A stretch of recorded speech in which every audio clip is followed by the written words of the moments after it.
너 같은 인턴이 감히 나한테 이런 식으로 나와? 우리 남편 한마디면 너 같은 건 내일 당장 잘릴 수도 있어. 26살 정서윤은 정체를 숨기고 A중그룹 안내데스크 인턴으로 일합니다. 부장 부인이 사적 심부름을 거절했다며 무릎 꿇고 사과해 라고 모욕하는 순간 회장 아버지가 등장하는데 오늘의 이야기 시작합니다. 그 전에 잠깐 구독과 좋아요 눌러주시면 큰 힘이 됩니다. 새벽 6시 30분 알람 소리와 함께 정서윤의 하루가 시작됩니다. 26살의 서윤은 오늘이 A중그룹 본사 안내데스크 인턴으로서의 첫 출근이었죠. 거울 앞에 서서 검은 정장을 다시 한번 점검했습니다. 단정하게 뒤로 넘긴 머리, 최소한의 화장, 그리고 조용하지만 단단한 눈빛이 거울에 비쳤어요. 지하철 2호선을 타고 강남역으로 향하는 동안 서윤은 창밖을 바라보며 생각에 잠겼습니다. 다른 승객들과 다를 바 없는 평범한 직장인의 모습이었죠. 하지만 아무도 몰랐습니다. 이 조용한 여성이 바로 A중그룹 회장 정태민의 딸이라는 사실을 말입니다. A중그룹 본사 건물 앞에 도착했을 때 서윤은 잠시 멈춰서서 고개를 들어 건물을 올려다봤습니다. 40층 높이의 유리 건물이 아침 햇살에 반짝이고 있었어요.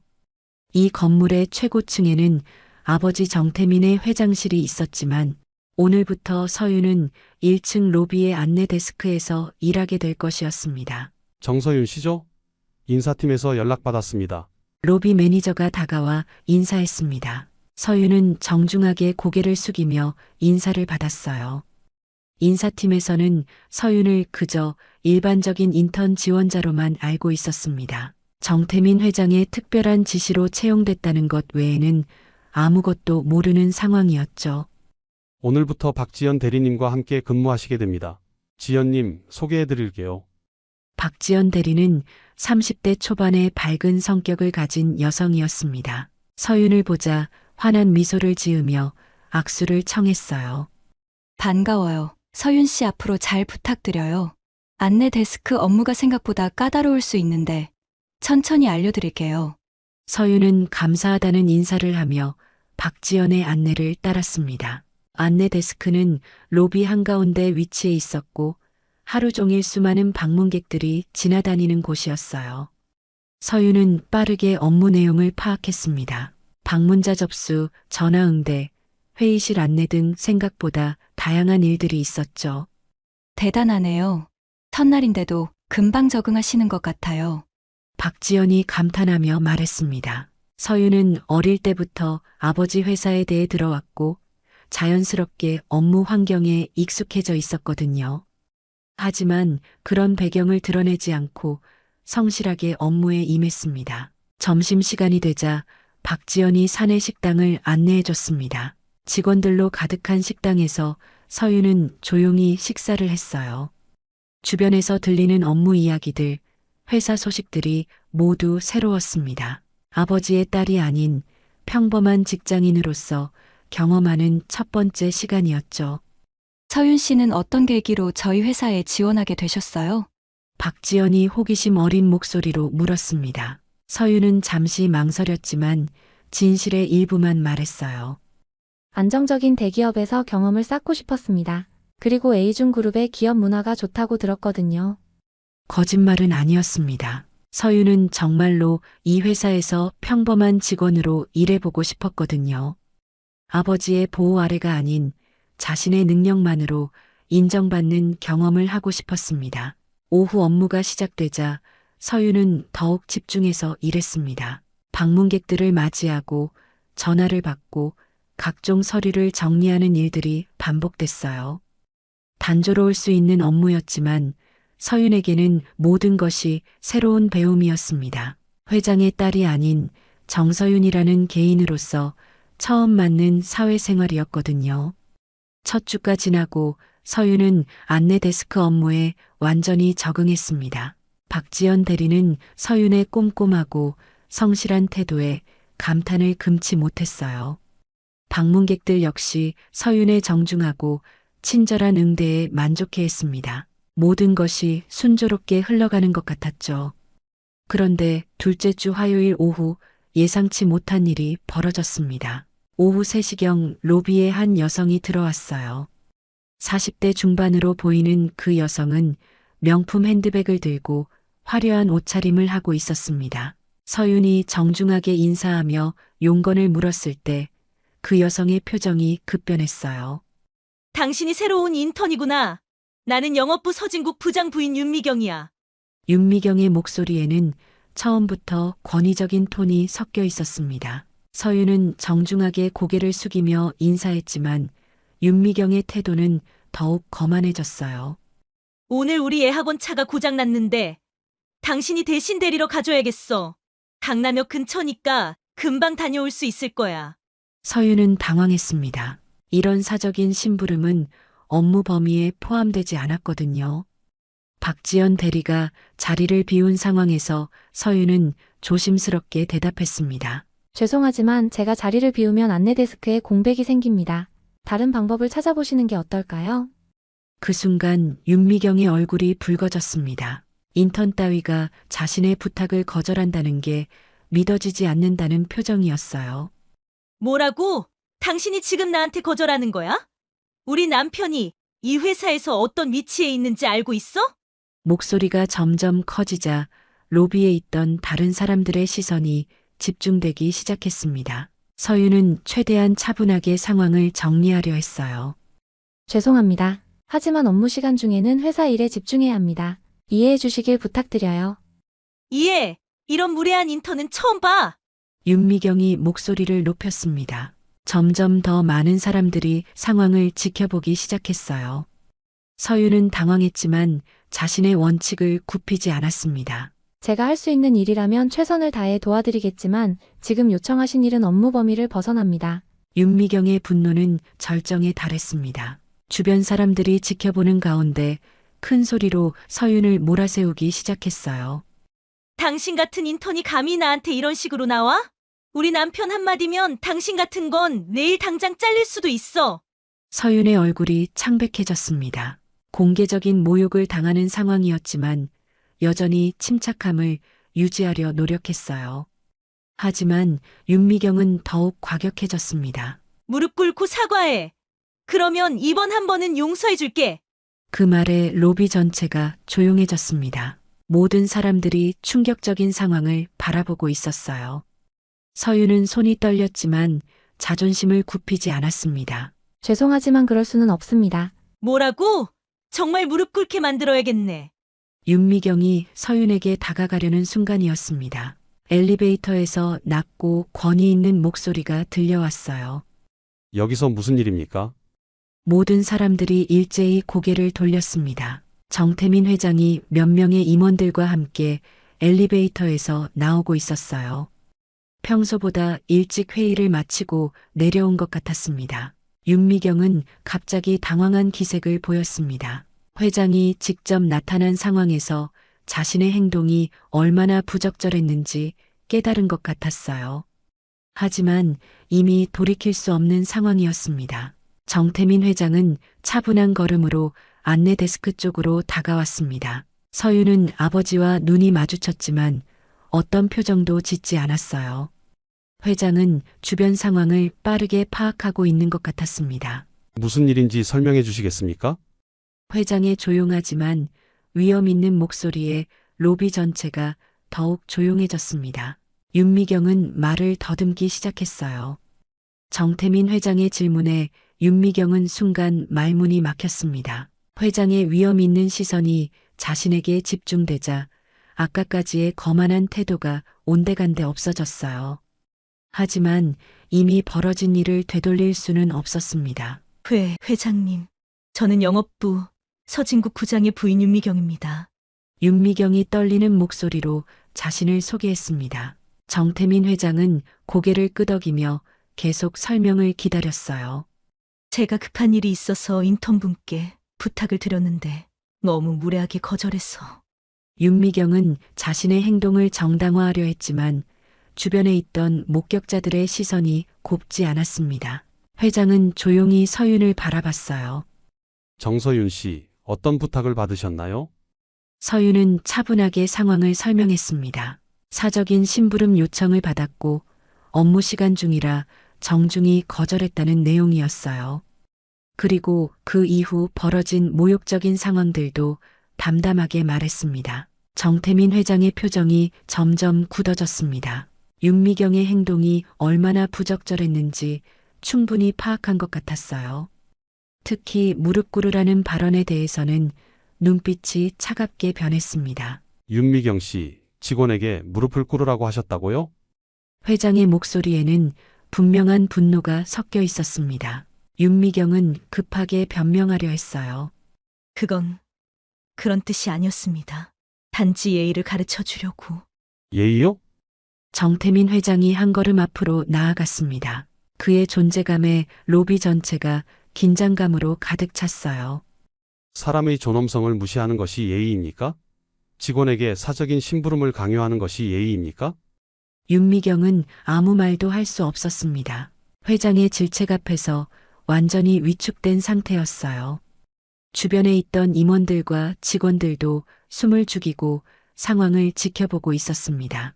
그때 정태민 회장이 서윤에게 다가갔습니다. 서윤은 여전히 당당한 자세를 유지하고 있었지만 아까의 모욕적인 상황 때문에 얼굴이 창백했어요. 괜찮습니다, 서윤 씨. 회장이 부드럽게 물었습니다. 서윤은 고개를 끄덕였지만 아직 긴장이 풀리지 않은 상태였어요. 네, 괜찮습니다. 정태민 회장은 서윤의 어깨에 손을 올리며 일으켜 세웠습니다. 그리고 로비에 있는 모든 사람들을 향해 명확하고 단호한 목소리로 말했어요. 여러분께 말씀드리겠습니다. 이 아이는 제 딸입니다. 그 순간 로비 전체가 완전히 조용해졌습니다. 마치 시간이 멈춘 것 같은 정적이 흘렀어요. 윤미경의 얼굴은 하얗게 질렸고 주변에 있던 사람들은 믿을 수 없다는 표정을 지었습니다. 하지만 서윤이는 다른 인턴들과 똑같이 일하고 있습니다. 특별 대우를 받지도 않고 받을 생각도 없어요. 오히려 더 엄격한 기준으로 자신을 관리하고 있습니다. 정태민 회장의 말에 서윤은 고개를 숙였습니다. 아버지가 자신의 정체를 공개한 것에 대해 복잡한 감정이 들었어요. 하지만 지금 상황에서는 어쩔 수 없는 선택이었다는 것도 이해했습니다. 그런 딸이 사적인 심부름을 거절했다고 해서 무릎을 꿇으라고 하는 것이 과연 옳은 일입니까? 회장의 질문에 아무도 대답하지 못했습니다. 윤미경은 완전히 패닉 상태에 빠져 있었어요. 저는 몰랐습니다. 정말 몰랐어요. 윤미경이 떨리는 목소리로 말했습니다. 하지만 정태민 회장의 표정은 여전히 차갑했어요. 모르셨다고요? 그럼 알았다면 다르게 행동하셨을 것이라는 말씀입니까? 그 질문에 윤미경은 완전히 말문이 막혔습니다. 사실상 자신의 이중적인 태도를 인정하는 꼴이 되어버렸거든요.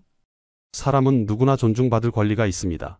그것이 회장의 딸이든 일반 인턴이든 마찬가지입니다. 정태민 회장이 로비에 있는 모든 사람들을 바라보며 말했습니다. 그의 목소리에는 확고한 신념이 담겨 있었어요. 분위기는 순식간에 뒤바뀌었습니다. 아까까지 윤미경의 편에 서서 구경하던 사람들도 이제는 서윤을 동정어린 시선으로 바라보고 있었어요. 권력에 따라 태도를 바꾸는 현실을 적나라하게 보여주는 순간이었습니다. 정태민 회장의 폭탄 발언 이후 로비는 완전히 다른 분위기가 되었습니다. 윤미경은 얼굴이 하얗게 질린 채 서윤에게 다가가려 했어요. 하지만 서윤은 한 걸음 뒤로 물러서며 차분하게 말했습니다. 잠깐만요.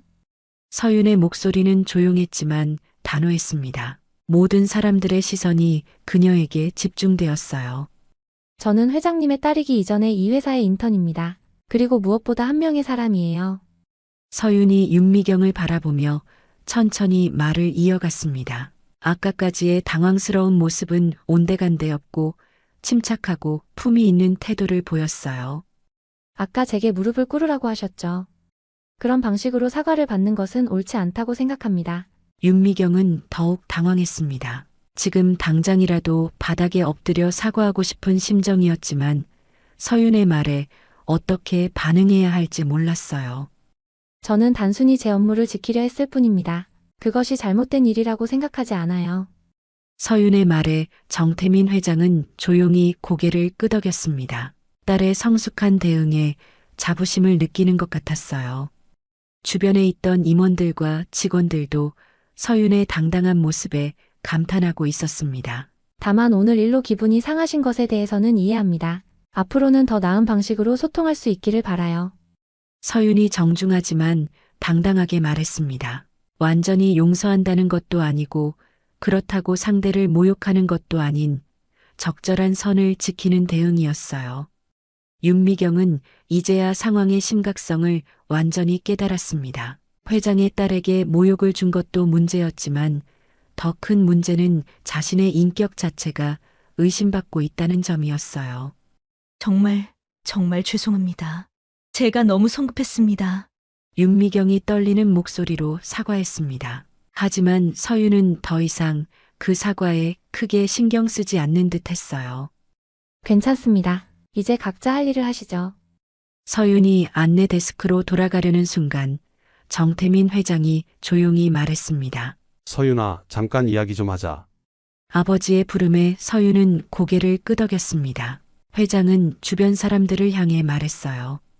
모두 각자 자리로 돌아가십시오. 오늘 일은 여기서 끝입니다. 사람들이 하나둘씩 자리를 떠나기 시작했습니다. 윤미경도 급하게 로비를 빠져나갔어요.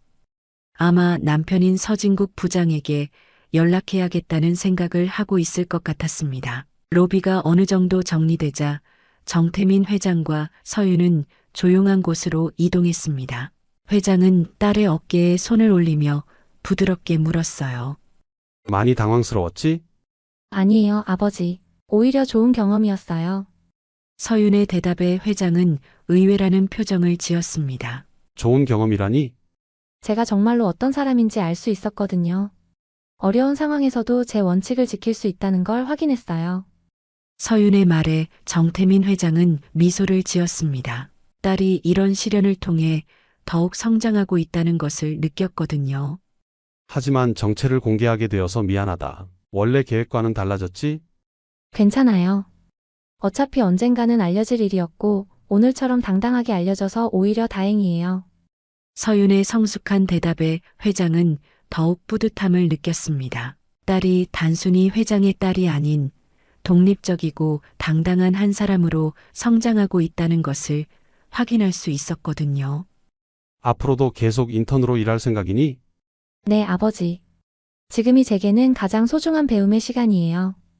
회장은 딸의 의지를 존중한다는 뜻으로 고개를 끄덕였습니다. 그리고 다시 업무로 돌아가는 서윤의 뒷모습을 바라보며 생각했어요. 진정한 리더는 이런 모습이구나 하고 말입니다.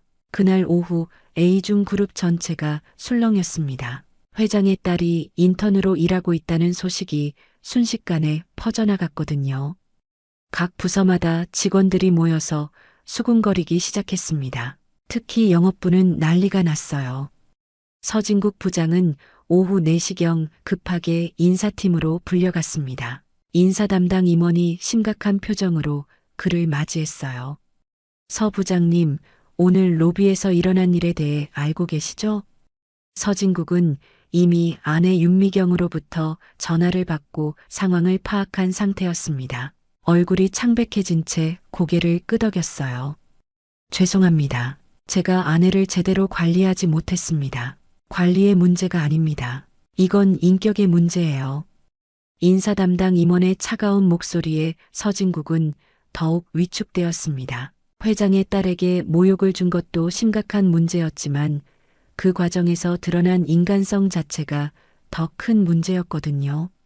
앞으로 2달간 감봉 처분하겠습니다. 그리고 부인분은 앞으로 회사에 출입하지 않도록 하세요. 네, 알겠습니다. 서진국은 고개를 숙이며 대답했습니다. 사실 감봉 정도로 끝난 것만 해도 다행이라고 생각했어요. 자칫하면 더 큰 징계를 받을 수도 있는 상황이었거든요. 한편 윤미경은 집에서 혼란스러운 시간을 보내고 있었습니다. 친구들에게 자랑하던 A중 그룹 부장 부인이라는 타이틀이 순식간에 부끄러운 것이 되어버렸거든요. 특히 오늘 로비에서 보여준 자신의 모습이 얼마나 추했는지 계속 떠올랐습니다. 어떻게 내가 그런 말을 했을까? 윤미경은 소파에 앉아 후회하고 있었습니다. 권력에 취해서 한 사람의 존엄성을 짓밟으려 했던 자신의 행동이 부끄럽기만 했어요. 더욱이 그 상대가 회장의 딸이었다는 사실은 상황을 더욱 심각하게 만들었습니다. 회사에서는 직원들 사이에 다양한 반응이 나타났습니다. 일부는 서윤의 정체를 알고 나서 급격히 태도를 바꾸려 했지만 대부분의 직원들은 오히려 그녀의 소신 있는 모습에 더욱 존경심을 표했어요. 정말 대단하다. 회장님 딸인데도 저렇게 당당하게 자기 원칙을 지키다니. 맞아. 보통 사람 같으면 그냥 넘어갔을 텐데 끝까지 자기 업무를 지키려 했잖아. 직원들의 대화를 들으며 박지연 대리는 뿌듯함을 느꼈습니다. 서윤과 함께 일하면서 느꼈던 그녀의 성실함과 원칙이 오늘 드러난 것 같았거든요. 서윤 씨, 정말 멋있었어요. 박지연이 서윤에게 말했습니다. 서윤은 부끄러운 듯 미소를 지었어요. 과찬이에요. 그냥 당연한 일을 했을 뿐이에요. 당연한 일이라고 하지만 막상 그런 상황에 놓이면 쉽지 않잖아요. 특히 상대방이 저렇게 나올 때는 더욱 어렵고요. 박지연의 말에 서윤은 고개를 끄덕였습니다. 사실 그 순간이 쉽지 않았다는 것을 인정했어요. 하지만 자신의 원칙을 굽힐 수는 없었다고 생각했습니다. 며칠이 지나자 회사 분위기가 점점 안정되어 갔습니다. 서윤의 정체가 공개된 것에 대한 초기 충격은 가라앉았고 오히려 직원들은 그녀를 더욱 자연스럽게 대하기 시작했어요. 회장의 딸이라는 타이틀보다는 성실한 인턴 정서윤으로 인정받고 있었습니다. 서진국 부장은 며칠 동안 조용히 지냈습니다. 부서 직원들에게 별다른 말을 하지 않았지만 아내의 행동에 대해 깊이 반성하고 있는 것 같았어요. 특히 권력을 이용해 다른 사람을 억압하려 했던 모습에 대해 스스로도 부끄러움을 느끼고 있었습니다. 윤미경은 결국 회사에 다시 나타나지 않았습니다. 그녀가 자주 다니던 강남의 카페나 백화점에서도 모습을 감췄어요. 아마 한동안은 사람들을 만나기 어려울 것 같았습니다. 한편 정태민 회장은 이번 사건을 통해 회사 내부의 문화에 대해 깊이 생각해 보게 되었습니다. 권력의 위계 질서가 사람들의 인격까지 무시하는 결과를 낳고 있다는 것을 확인했거든요. 앞으로는 이런 일이 재발하지 않도록 더욱 엄격한 기준을 적용해야겠다고 다짐했습니다. 서윤은 여전히 안내 데스크에서 성실하게 일했습니다. 정체가 공개되었지만 태도나 업무 방식에는 전혀 변함이 없었어요. 오히려 더욱 책임감을 갖고 일하는 모습을 보였습니다. 일주일이 지난 금요일 저녁 정태민 회장은 서윤에게 개인적인 면담을 요청했습니다. 회장실에서 만나자는 것이 아니라 회사 근처 조용한 카페에서 아버지와 딸로 만나자는 제안이었어요. 서윤은 기꺼이 응했습니다. 요즘 어때? 회사 생활이 힘들지 않니? 정태민 회장이 커피를 앞에 두고 부드럽게 물었습니다. 회장실에서 만날 때와는 완전히 다른 모습이었어요. 그저 딸을 걱정하는 아버지의 표정이었습니다. 전혀 힘들지 않아요, 아버지. 오히려 매일매일이 새로운 배움의 연속이에요. 서윤의 대답에 회장은 안심하는 듯 미소를 지었습니다. 하지만 여전히 걱정스러운 마음이 있는 것 같았어요. 지난주 일로 직원들이 너를 다르게 보지는 않나? 부담스럽지 않아? 처음에는 조금 어색했어요. 하지만 지금은 오히려 더 편해졌어요. 숨길 것이 없어지니까 더 자연스럽게 행동할 수 있거든요. 서윤의 솔직한 대답에 회장은 고개를 끄덕였습니다. 딸의 성숙함을 느낄 수 있었어요. 그날 내가 보여준 모습을 보고 정말 자랑스러웠다. 특히 마지막에 상대방을 배려하면서도 자신의 원칙을 지킨 모습 말이야. 당연한 일을 했을 뿐이에요. 당연한 일이라고 하지만 막상 그런 상황에서는 쉽지 않은 거야. 권력 앞에서 굴복하거나 반대로 권력으로 맞서려고 할 수도 있는데 너는 인간으로서의 존엄성을 지켰어. 정태민 회장의 말에 서윤은 잠시 생각에 잠겼습니다. 그날의 상황을 돌이켜보니 정말 어려운 순간이었다는 것을 새삼 깨달았어요.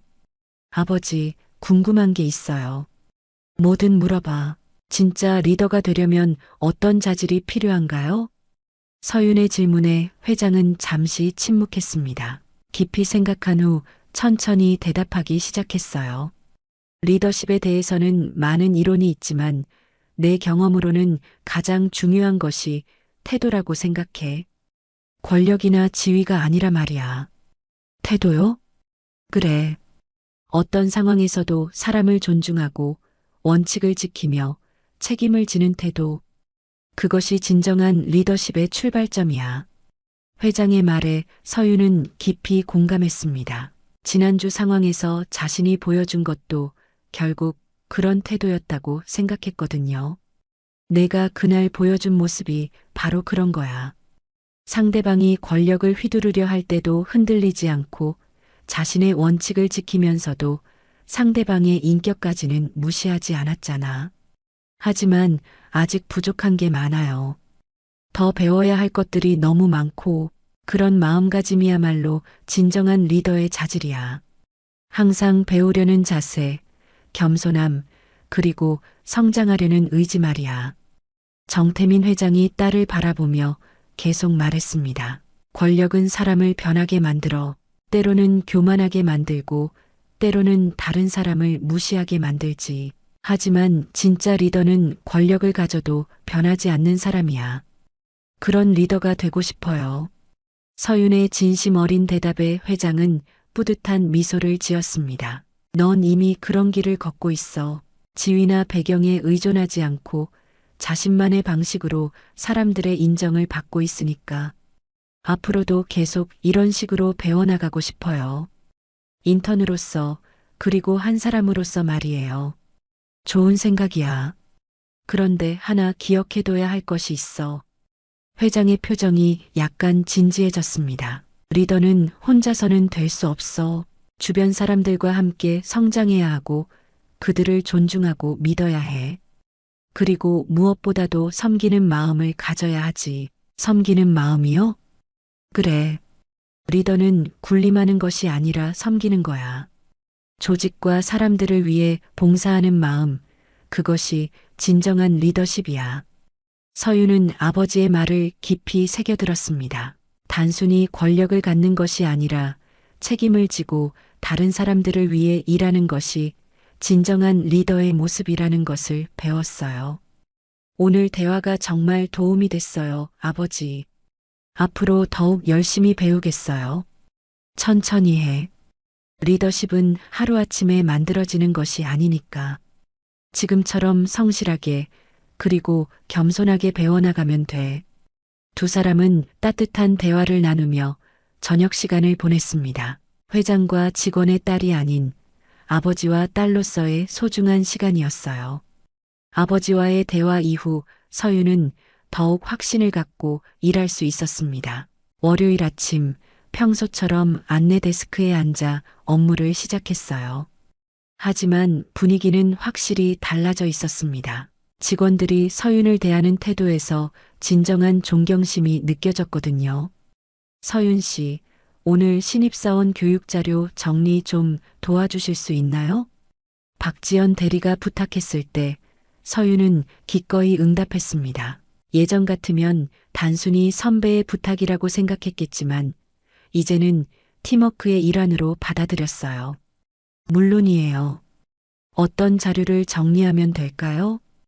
회사 소개 자료와 업무 매뉴얼을 업데이트해야 하는데 서윤 씨가 인턴 입장에서 보시기에 부족한 부분이나 개선할 점을 알려주시면 좋을 것 같아서요. 박지연의 말에 서윤은 신선한 충격을 받았습니다. 자신의 의견을 진심으로 듣고 싶어 한다는 것을 느꼈거든요. 정말 도움이 될 만한 의견을 줄 수 있을지 모르겠지만 최선을 다해보겠어요. 서윤은 진심으로 자료를 검토했습니다. 인턴의 시각에서 바라본 회사 생활의 어려움, 개선점들을 꼼꼼히 정리했어요. 특히 신입사원들이 궁금해할 만한 내용들을 상세히 추가했습니다. 와, 정말 세심하게 정리해 주셨네요. 이런 관점은 저희가 놓치고 있었던 부분이에요. 박지연이 감탄하며 말했습니다. 서윤의 작업을 보니 단순히 회장의 딸이라서가 아니라 정말 능력 있는 동료라는 생각이 들었어요. 점심시간이 되자 여러 부서 직원들이 서윤에게 다가왔습니다. 이전과는 완전히 다른 분위기였어요. 권력에 아부하려는 태도가 아니라 진정으로 친해지고 싶어 하는 마음이 느껴졌습니다. 서윤 씨, 같이 점심 드실래요? 인사팀 김주은 사원이 제안했습니다. 서윤은 기쁘게 수락했어요. 지난주 일 정말 멋있었어요. 저라면 그렇게 당당하게 대응하지 못했을 것 같아요. 과찬이에요. 그냥 당연한 일을 했을 뿐이에요.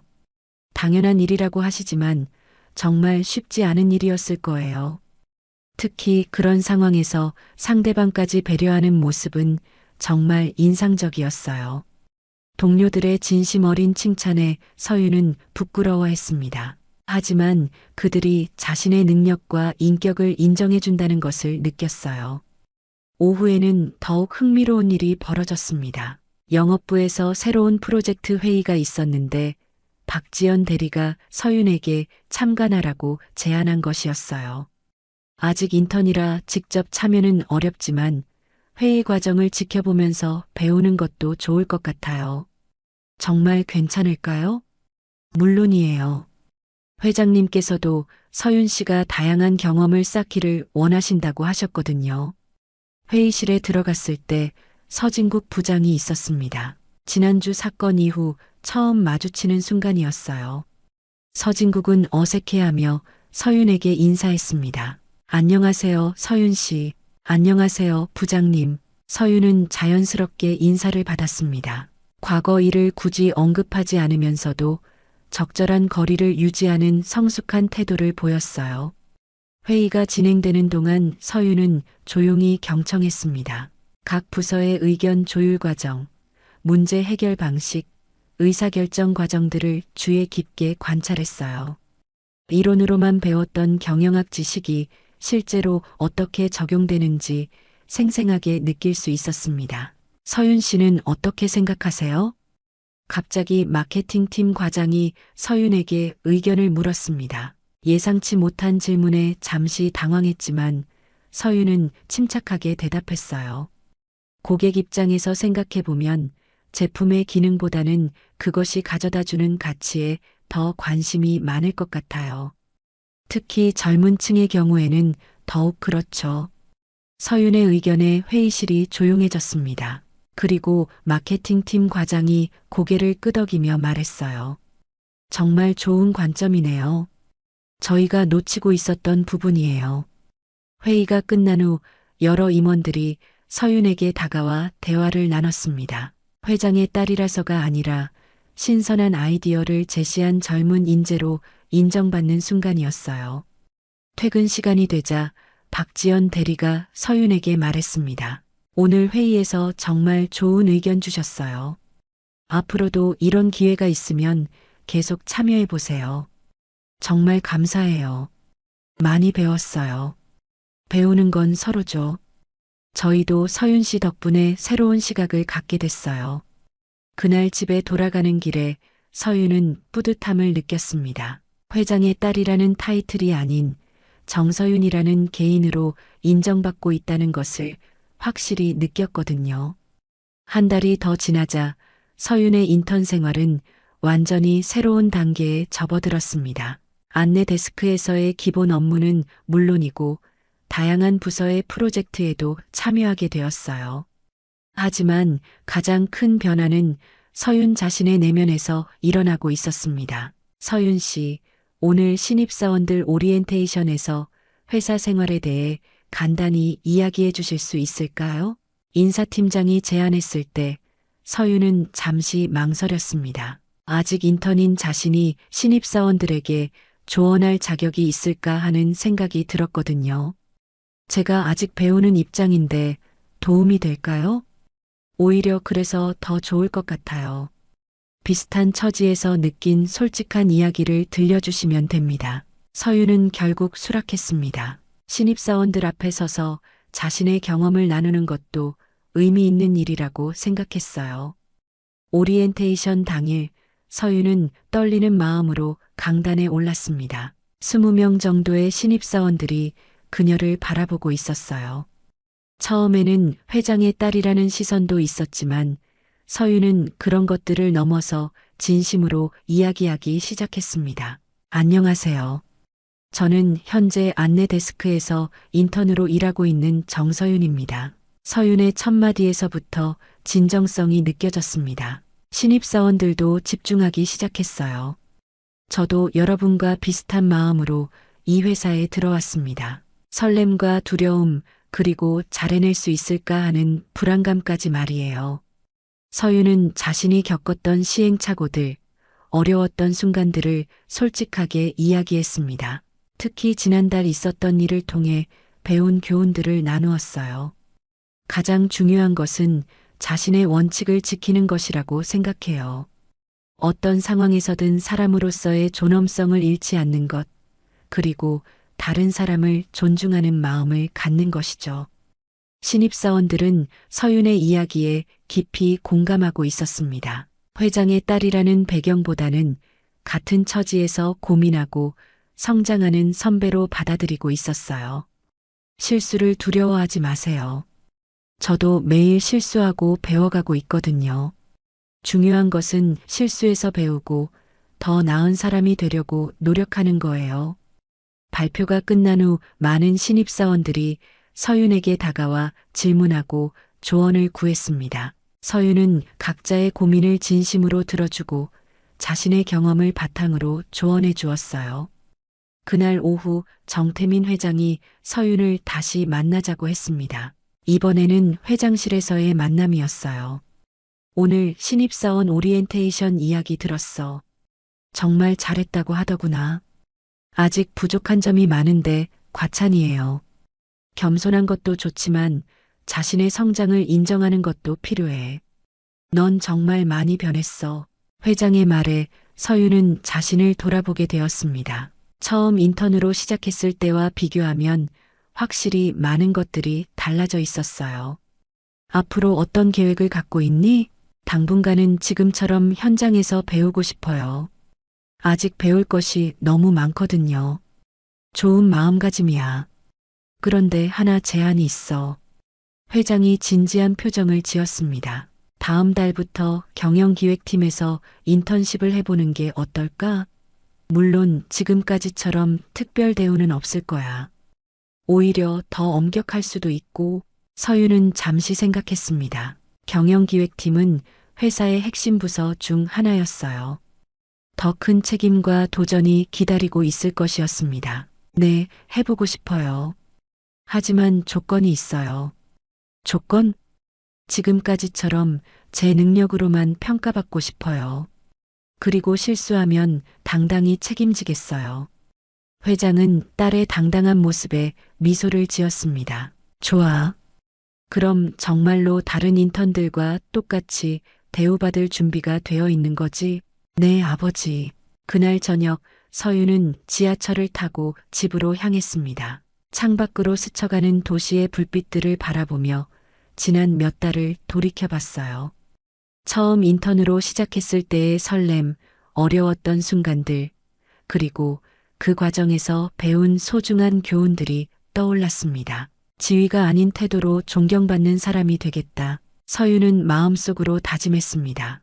회장의 딸이라는 타이틀에 의존하지 않고 자신만의 방식으로 성장해 나가겠다는 결심이었어요. 단순한 인턴 체험이 아닌 진정한 리더로 성장하는 첫걸음이 그녀의 내면에서 시작된 순간이었습니다. 앞으로도 많은 도전과 시련이 기다리고 있을 것이었습니다. 하지만 서윤은 더 이상 두렵지 않았어요. 사람을 존중하고 원칙을 지키며 끊임없이 배우려는 자세만 있다면 어떤 어려움도 극복할 수 있다고 믿었거든요. 지하철 창밖으로 보이는 도시의 야경처럼 서윤의 미래도 무한한 가능성으로 반짝이고 있었습니다. 진정한 리더로 가는 길은 이제 막 시작되었지만 그 첫걸음은 이미 확고하게 내디뎌져 있었어요. 오늘도 귀한 시간 내어 끝까지 시청해주신 구독자 여러분 진심으로 감사드립니다. 오늘의 이야기가 마음을 울렸다면 구독과 좋아요, 댓글 부탁드립니다. 아버님, 죄송한데 가족 사진 촬영 때 잠시 빠져주실 수 있을까요? 국밥 냄새가 조금 나는 것 같아서요. 사진에 향이 배면 안 되잖아요. 40년간 국밥집을 운영한 한상구는 아들 결혼식에서 국밥 냄새 난다며 모욕당했습니다. 하지만 그는 숨은 거부였고 며느리 아버지 회사의 실질적 소유주였던 것. 조용한 복수가 시작되는데 오늘의 이야기 시작합니다. 그 전에 잠깐 구독과 좋아요 눌러주시면 큰 힘이 됩니다. 40년 동안 이 국밥집을 운영해 오면서 새벽 5시부터 뼈를 우려내는 일로 하루를 시작해 왔습니다. 68살이 되었지만 손끝은 여전히 능숙하고 국물 맛을 보는 혀는 예전과 다름없이 정확했죠. 그런데 오늘은 달랐습니다. 외동아들 한도윤이 결혼을 한다고 했으니까요. 아버지, 상견례 날짜 정했어요. 도윤이 가게에 들어서며 말했을 때 나는 국자를 든 손을 멈췄습니다. 결혼. 그 말이 귓가에 맴돌았죠. 평생 국밥집에서 살아온 내게 며느리가 생긴다니 실감이 나지 않았습니다. 그래, 언제야? 다음 주 일요일이요. 강남에 있는 호텔에서 하기로 했어요. 강남 호텔. 내 평생 발을 들여 놓아본 적 없는 곳이었습니다. 앞치마를 풀면서 생각했어요. 도윤이 좋은 여자를 만났다고 했을 때부터 마음 한구석이 두근거렸거든요. 유세진이라는 이름의 그 여자가 어떤 사람인지 우리 가족을 어떻게 생각할지 궁금했습니다. 상견례 당일 나는 평생 한 번도 입어본 적 없는 정장을 차려입었습니다. 거울 앞에 선 내 모습이 낯설었죠. 40년간 국밥 냄새가 배어있던 손에 향수를 뿌렸지만 여전히 뭔가 어색했습니다. 도윤이 데리러 와서 차에 탔을 때도 긴장이 풀리지 않았어요. 아버지, 너무 긴장하지 마세요. 세진이 가족들 좋은 분들이에요. 도윤의 말에 고개를 끄덕였지만 가슴 한구석에서는 불안함이 커져갔습니다. 호텔 로비에 들어서자 화려한 샹들리에와 대리석 바닥이 눈에 들어왔어요. 이런 곳에서 자란 사람들과 과연 내가 어울릴 수 있을까 하는 생각이 들었죠. 유세진과 그녀의 부모님을 만났을 때 첫인상은 나쁘지 않았습니다. 정중하게 인사를 나누고 자리에 앉았어요. 하지만 대화가 진행되면서 뭔가 이상한 기운을 느꼈습니다. 도윤이 아버님께서 음식점을 하신다고 들었어요. 어떤 종류의 음식점인가요? 유세진의 어머니가 물었을 때 나는 잠시 망설였습니다. 국밥집을 합니다. 아, 국밥집이라니. 향이 많이 배셨겠어요. 그 말과 함께 따라오는 미묘한 표정들. 나는 그 순간 뭔가 틀렸다는 것을 알았습니다. 40년간 정성껏 끓여온 국밥이 부끄러운 것이 되어버린 기분이었죠. 상견례 이후로 결혼 준비가 본격적으로 시작됐습니다. 처음엔 나도 함께 참여할 수 있을 거라 생각했어요. 하지만 현실은 달랐죠. 예식장을 정할 때부터 내 의견은 들어보지도 않았습니다. 아버지, 예식장은 저희가 알아서 할게요. 바쁘시잖아요. 도윤의 말에 고개를 끄덕였지만 속으로는 서운했습니다. 바쁘다는 게 핑계라는 걸 알았거든요. 며칠 뒤 세진이 가족들과 함께 예식장을 보러 간다는 얘기를 들었을 때 나는 초대받지 못했어요. 국밥집에서 혼자 국물을 끓이면서 생각했습니다. 아들의 결혼인데 왜 이렇게 소외감을 느끼는 걸까요? 40년간 이 자리에서 성실하게 살아왔는데 결혼식 하나 제대로 참여하지 못하다니. 아버지, 하객 명단 작성해 주세요. 도윤이 건넨 종이를 보니 신랑 측 하객 자리가 턱없이 적었습니다. 세진 가족 쪽은 회사 임원들과 지인들로 가득했는데 내 쪽은 국밥집 단골 손님들과 동네 지인들 뿐이었죠. 이게 다야? 아버지께서 아는 분들이 많지 않으시잖아요. 도윤의 말에 할 말이 없었습니다. 40년간 새벽부터 밤까지 국밥집에서만 살아왔으니 인맥이라고 할 만한 것도 없었거든요. 그런데 왜 이렇게 초라한 기분이 드는 걸까요? 웨딩 사진 촬영 날이 되었을 때 더 큰 충격을 받았습니다. 스튜디오에 도착하니 세진의 부모님은 이미 와 있었어요. 정장을 갈아입고 나오는데 세진의 어머니가 다가왔습니다. 아버님, 죄송한데 가족 사진 촬영 때 잠시 빠져주실 수 있을까요? 네? 왜요?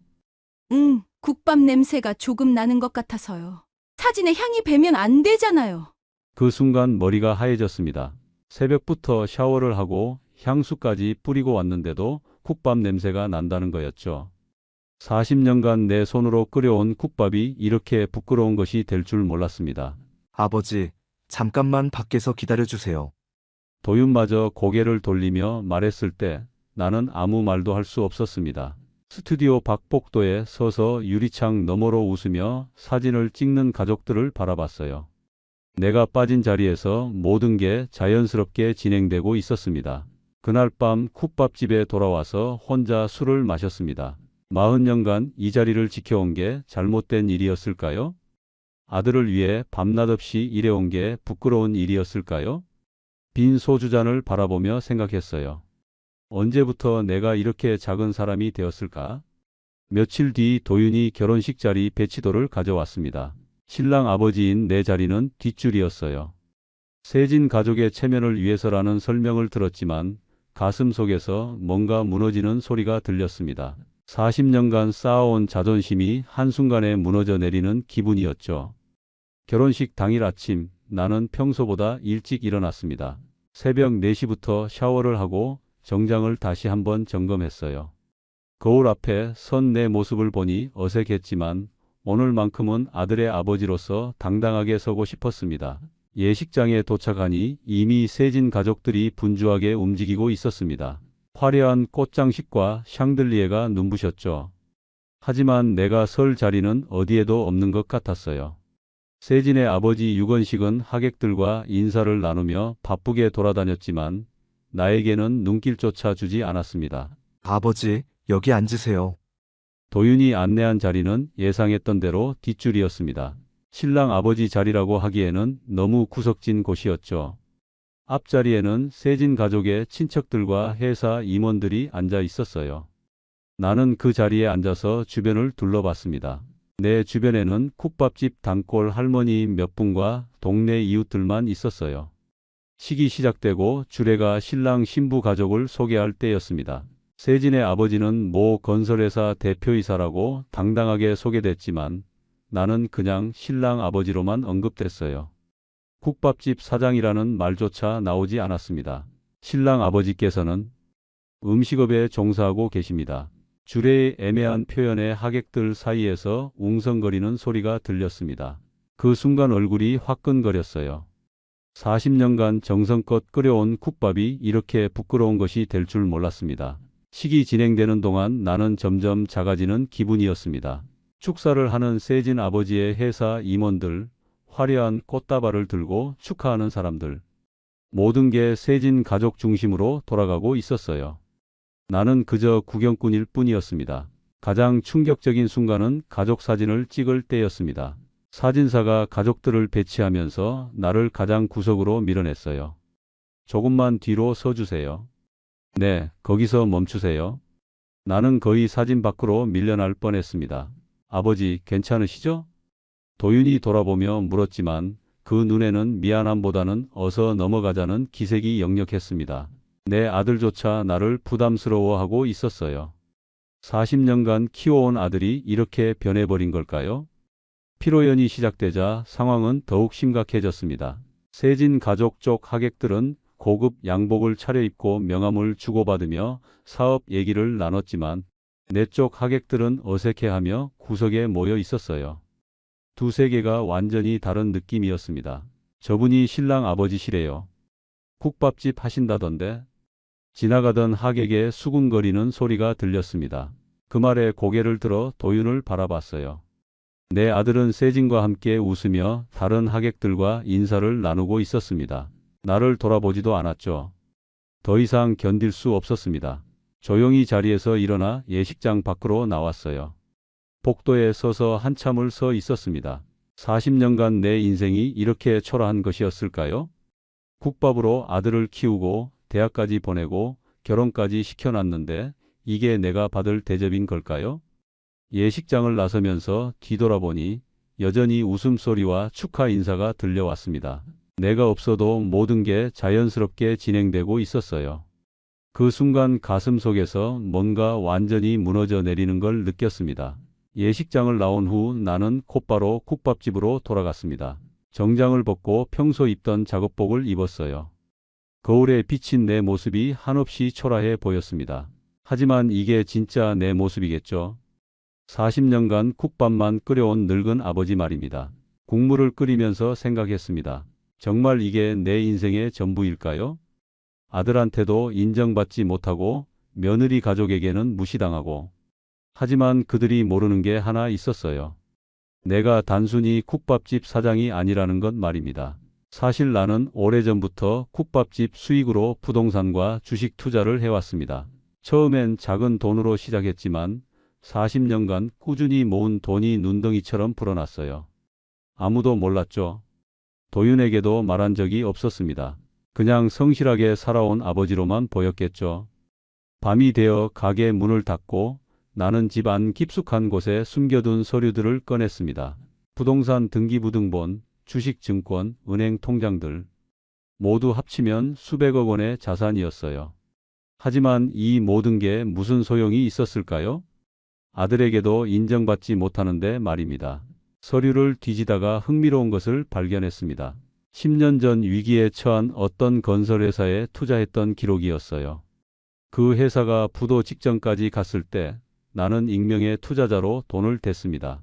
회사명을 자세히 보니 유건식이라는 이름이 눈에 들어왔죠. 세진의 아버지였습니다. 이럴 수가. 그때 내가 구해준 회사가 바로 세진 아버지의 회사였던 거예요. 10년 전 그 회사는 완전히 망하기 직전이었습니다. 은행에서 대출도 거절당하고 직원들 월급도 못 줄 정도였죠. 그때 내가 나타나서 회사를 살려준 것이었어요. 투자 조건으로 받은 회사 지분을 확인해 보니 놀라웠습니다. 지금은 그 회사가 꽤 큰 규모로 성장했고 내가 보유한 지분이 무려 30%나 됐어요. 사실상 최대 주주에 가까웠습니다. 유건식은 꿈에도 모르겠죠. 자신이 무시하고 있는 국밥집 사장이 자신의 회사를 구해준 은인이자 최대 주주라는 것을 말입니다. 국밥 냄새가 난다고 했지. 그날 밤 나는 오랜만에 정장을 꺼내 입었습니다. 평소에는 국밥집 사장이지만 필요할 때는 투자자로 활동해야 할 때가 있거든요. 강남에 있는 투자회사 사무실로 향했어요. 내가 투자한 여러 회사들의 현황을 점검해야 했습니다. 사장님, 오랜만입니다. 투자회사 직원들이 나를 보고 정중하게 인사했습니다. 그들에게 나는 단순한 국밥집 사장이 아니라 수백억 원의 자산을 운용하는 투자자였어요. 이 모습을 도윤이 본다면 어떤 기분일까요? 유건식 회사 현황 좀 알아봐 주세요. 네, 바로 조사해 드리겠습니다. 며칠 후 받은 보고서를 보니 재미있었습니다. 유건식의 회사는 겉으로는 번창해 보이지만 실제로는 여러 문제점이 있었어요. 주요 거래처들과의 관계도 불안하고 재정 상태도 그리 좋지 않았습니다. 그리고 무엇보다도 그들은 내가 최대 주주라는 사실을 모르고 있었죠. 재미있네? 나는 서류를 정리하면서 미소를 지었습니다. 그들이 나를 무시하고 국밥 냄새가 난다고 했을 때 설마 이런 반전이 있을 줄 몰랐겠죠. 이제 진짜 게임이 시작될 것 같았습니다. 40년간 참아온 것들을 더 이상 참을 필요가 없었어요. 다음 날부터 나는 본격적으로 움직이기 시작했습니다. 낮에는 여전히 국밥을 끓이고 손님들을 맞았지만 밤에는 완전히 다른 사람이 되었어요. 정장을 입고 투자자들과 만나며 조용한 반격을 준비했습니다.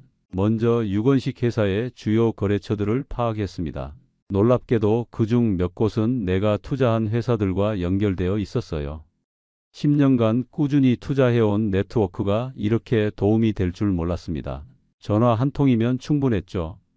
김 사장님, 유건식 회사와의 거래 좀 재검토해 보시겠어요? 무슨 일이 있으셨나요? 특별한 이유는 없습니다. 다만 앞으로의 사업 방향을 고려해서요. 김 사장은 내 말을 곧바로 이해했습니다. 내가 그의 회사에 상당한 투자를 하고 있다는 걸 알고 있었거든요. 며칠 후 유건식 회사는 주요 거래처 중 하나를 잃었습니다. 이유는 불분명했죠. 그 다음 주에는 또 다른 거래처에서 연락이 왔습니다. 갑자기 프로젝트 진행이 어려워졌다는 내용이었어요. 유건식은 당황했겠지만 이유를 알 수 없었을 겁니다. 모든 일이 자연스럽게 진행되고 있었거든요. 한 사장님, 이번 투자 건은 어떻게 하시겠습니까? 또 다른 투자자가 문의했습니다. 유건식 회사와 관련된 새로운 프로젝트 투자였어요. 원래라면 좋은 수익을 낼 수 있는 사업이었지만 나는 거절했습니다. 이번엔 패스하겠습니다. 특별한 이유가 있으신가요? 직감적으로 좋지 않은 느낌이 듭니다.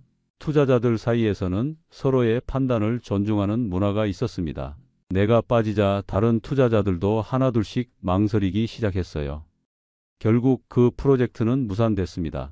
한 달이 지나자 유건식 회사의 상황이 점점 어려워졌습니다. 주요 거래처들이 하나씩 떠나고 새로운 투자자들도 관심을 보이지 않았어요. 하지만 가장 결정적인 건 은행 대출 문제였습니다. 대출 연장이 어렵다고요?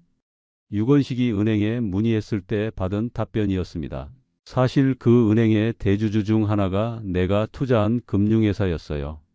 직접적으로 압력을 가한 건 아니었지만 투자자로서의 의견을 전달했을 뿐이었습니다.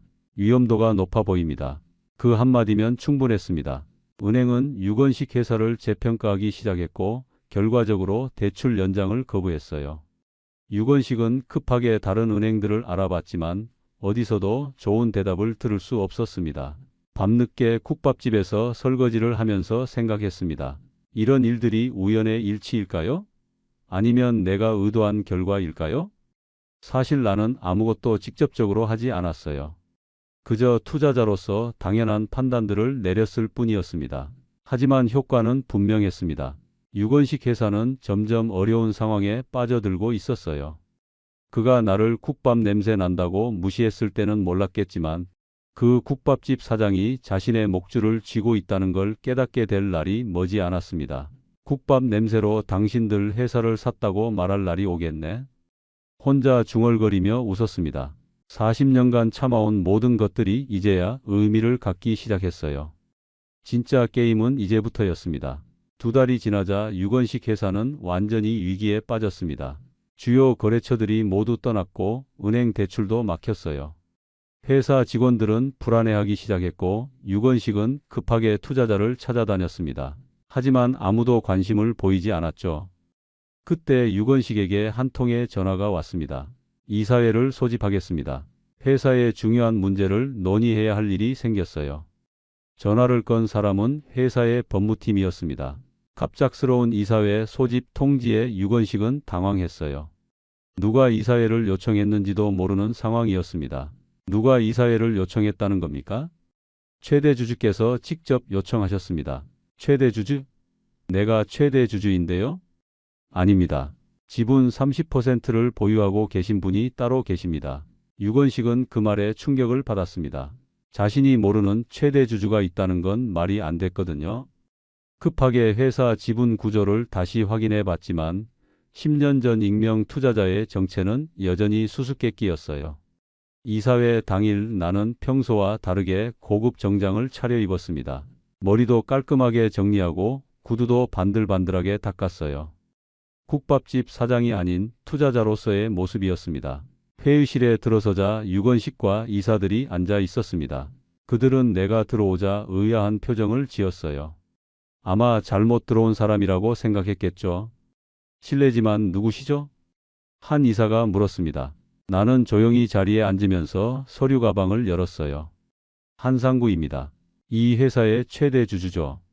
그 말에 회의실이 조용해졌습니다. 유건식의 얼굴이 하얗게 변했어요. 아마 내 얼굴을 기억했을 겁니다. 며칠 전 결혼식에서 국밥 냄새 난다고 무시했던 그 사람 말입니다. 무슨 말씀이신지. 10년 전 당신 회사가 부도 직전이었을 때 투자한 사람이 저입니다. 나는 차분하게 투자 계약서들을 테이블 위에 펼쳤습니다. 10년 전의 계약서, 지분증서, 모든 게 명확했어요. 유건식은 서류들을 보며 점점 얼굴이 일그러졌습니다. 국밥집 하신다던. 네, 국밥집 합니다. 그 국밥집에서 번 돈으로 당신 회사를 샀어요. 회의실이 다시 조용해졌습니다. 이사들은 상황을 파악하지 못하고 있었고 유건식만 진실을 알고 있었어요. 그의 얼굴에서 교만함이 사라지고 당황스러움이 드러났습니다. 어떻게 이런 일이? 참 신기하죠? 국밥 냄새 난다고 내쫓으셨는데 그 냄새로 당신들 회사를 샀습니다. 그때 회의실 문이 열리고 도윤과 세진이 들어왔습니다. 유건식이 급하게 부른 모양이었어요. 도윤은 내가 앉아 있는 모습을 보고 깜짝 놀랐습니다. 아버지, 왜 여기에? 회사 최대 주주로서 이사회에 참석했다. 최대 주주요? 도윤의 얼굴에서도 핏기가 사라졌습니다. 세진은 상황을 이해하지 못하고 아버지 유건식을 바라봤어요. 유건식은 고개를 떨구고 있었습니다. 10년 전부터 이 회사의 실질적인 소유주는 저였습니다. 그동안 조용히 지켜봤지만 더 이상 참을 수 없었어요. 나는 천천히 일어나서 창가로 걸어갔습니다. 아래로 보이는 거리의 사람들이 개미처럼 작아 보였어요. 결혼식에서 뒷자리에 앉혀놓고 사진에서 빼달라고 하고 국밥 냄새 난다고 무시하셨죠? 그건 이제 누가 누구에게 고개를 숙여야 하는지 알겠습니까? 회의실은 정적에 휩싸였습니다. 40년간 국밥만 끓이던 늙은 아버지가 순식간에 회사를 좌지우지하는 최대 주주로 변해버린 현실을 받아들이기 어려웠을 겁니다. 앞으로 이 회사는 제가 직접 관리하겠습니다. 이사회가 끝난 후 도윤이 황급히 따라 나왔습니다. 엘리베이터 앞에서 내 팔을 붙잡으며 간절한 표정을 지었어요. 아버지 설명해 주세요. 이게 다 무슨 일이에요? 나는 도윤의 손을 조용히 떼어냈습니다.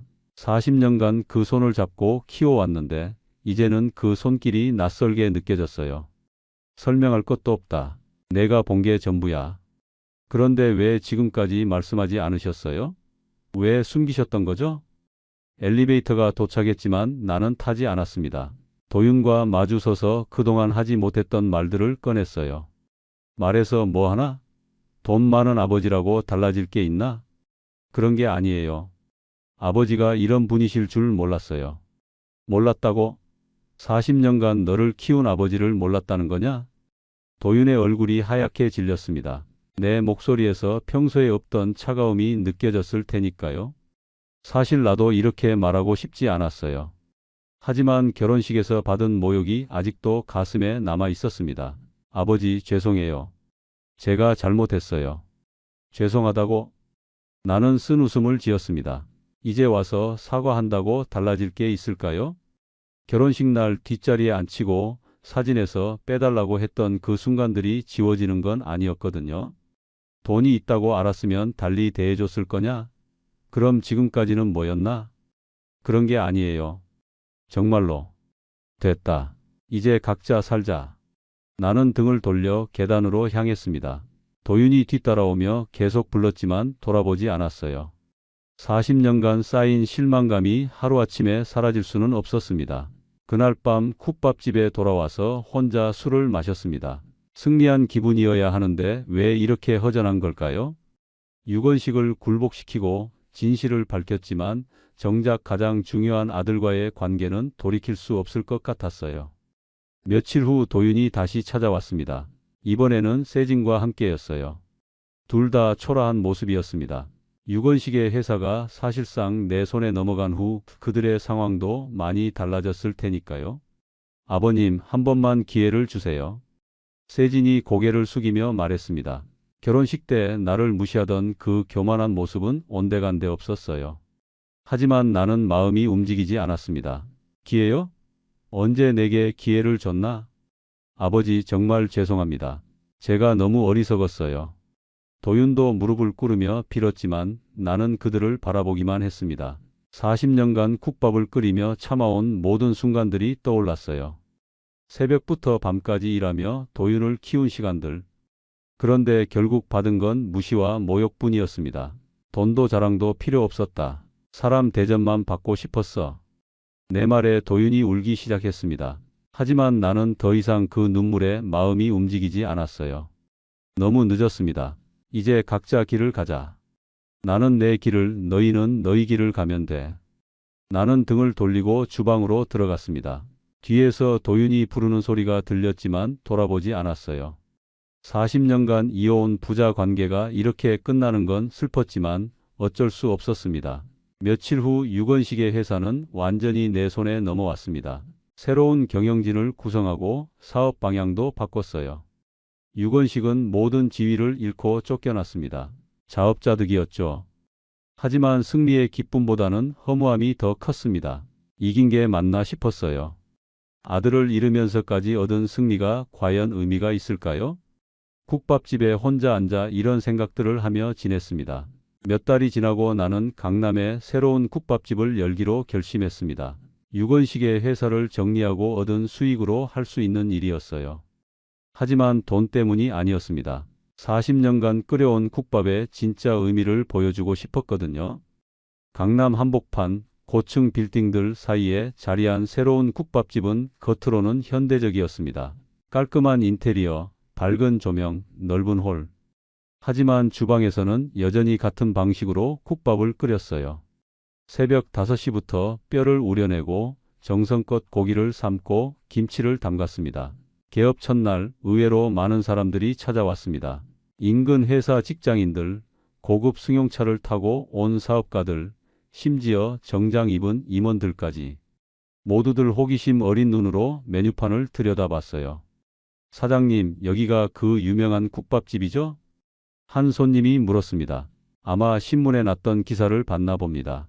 국밥집 사장이 대기업 인수라는 제목으로 화제가 되었거든요. 하지만 나는 그런 이야기보다는 국밥 자체에 집중하고 싶었어요. 그냥 국밥집입니다. 맛있게 드세요.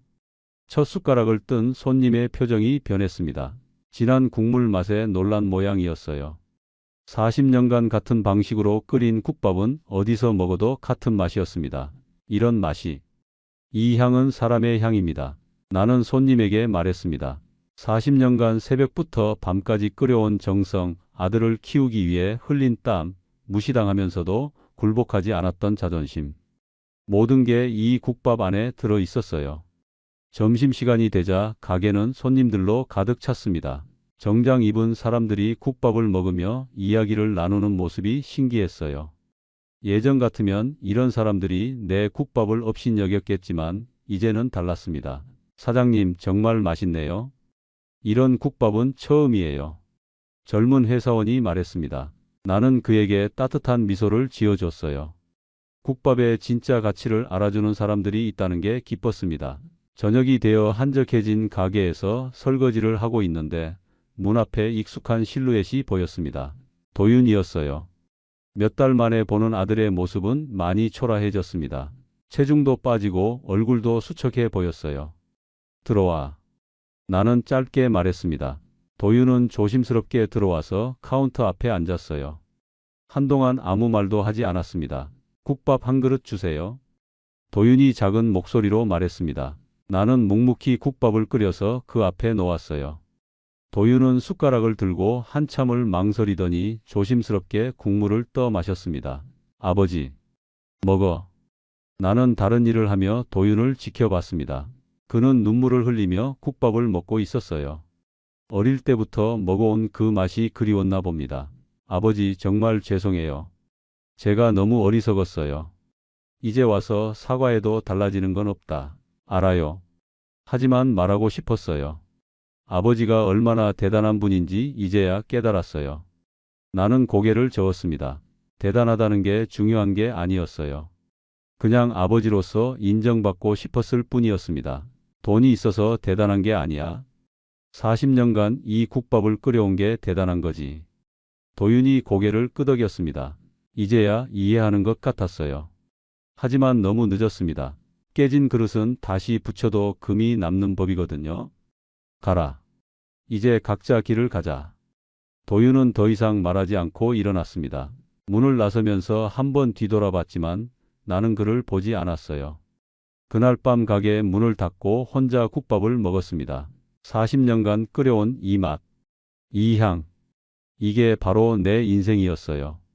국밥 냄새가 난다고 무시했던 사람들은 몰랐겠지만 이 향은 정말로 사람의 향이었습니다. 정성과 사랑 그리고 자존심의 향이었죠. 새로운 국밥집에서 새로운 시작을 하며 생각했습니다. 이제는 누구에게도 무시당하지 않을 거예요. 국밥은 부끄러운 게 아니라 자랑스러운 것이거든요. 사람의 가치를 담은 한 그릇의 국밥. 이게 바로 내가 평생 지켜온 것이었습니다. 오늘도 귀한 시간 내어 끝까지 시청해 주신 구독자 여러분 진심으로 감사드립니다. 오늘의 이야기가 마음을 울렸다면 구독과 좋아요, 댓글 부탁드립니다.